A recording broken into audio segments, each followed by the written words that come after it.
पाठ 3 चांद वाली अम्मा। तुम शरारत तो करती ही होगी। कौन कौन सी शरारत करती हो? इन चीज़ों का इस्तेमाल तुम कोई शरारत करने के लिए कैसे करोगी? झाड़ू, पंख, कागज़, गुब्बारा। इसी पर आधारित हमारी ये कहानी है। आइए इस कहानी को पढ़ते हैं। बहुत समय पहले की बात है। एक बूढ़ी अम्मा थी, बिल्कुल अकेली। उसका अपना कोई ना था। घर का कामकाज उसे खुद ही करना पड़ता। सुबह उठकर कुएं से पानी लाना, खाना बनाना आदि। उसके साथ एक परेशानी थी।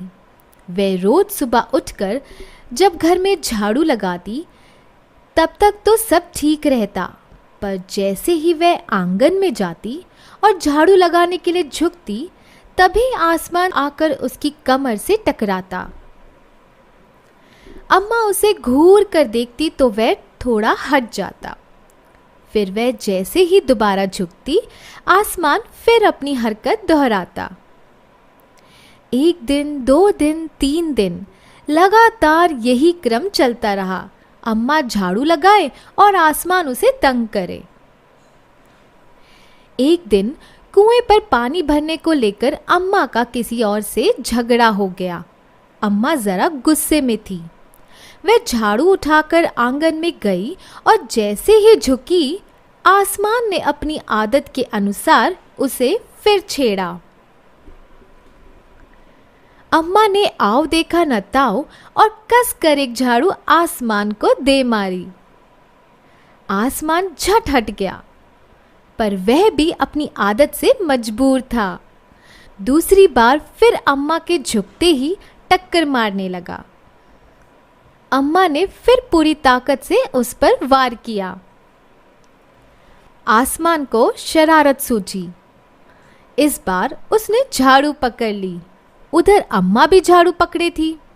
रस्साकसी शुरू हो गई। झाड़ू का ऊपर वाला हिस्सा आसमान पकड़े हुए था तो नीचे वाला अम्मा। दोनों छोड़ने को तैयार नहीं थे।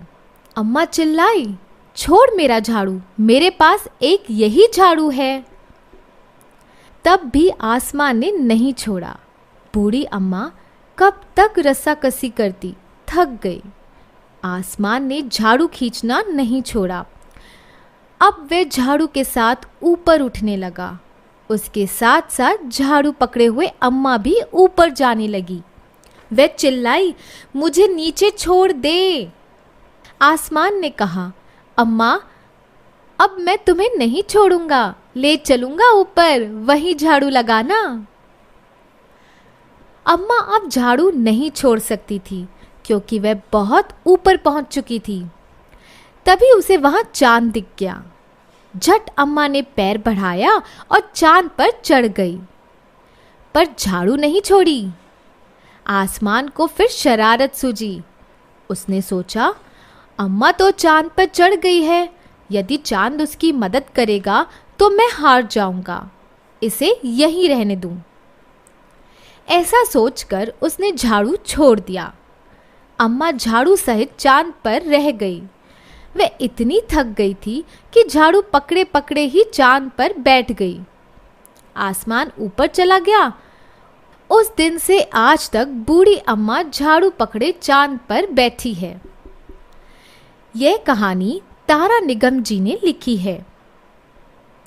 बच्चों, कहानी यहाँ समाप्त होती है। आशा करती हूँ आपको ये कहानी बहुत पसंद आई होगी। अब हम मिलते हैं अगले वीडियो में। इस कहानी के प्रश्न और उत्तर का अभ्यास करेंगे। धन्यवाद।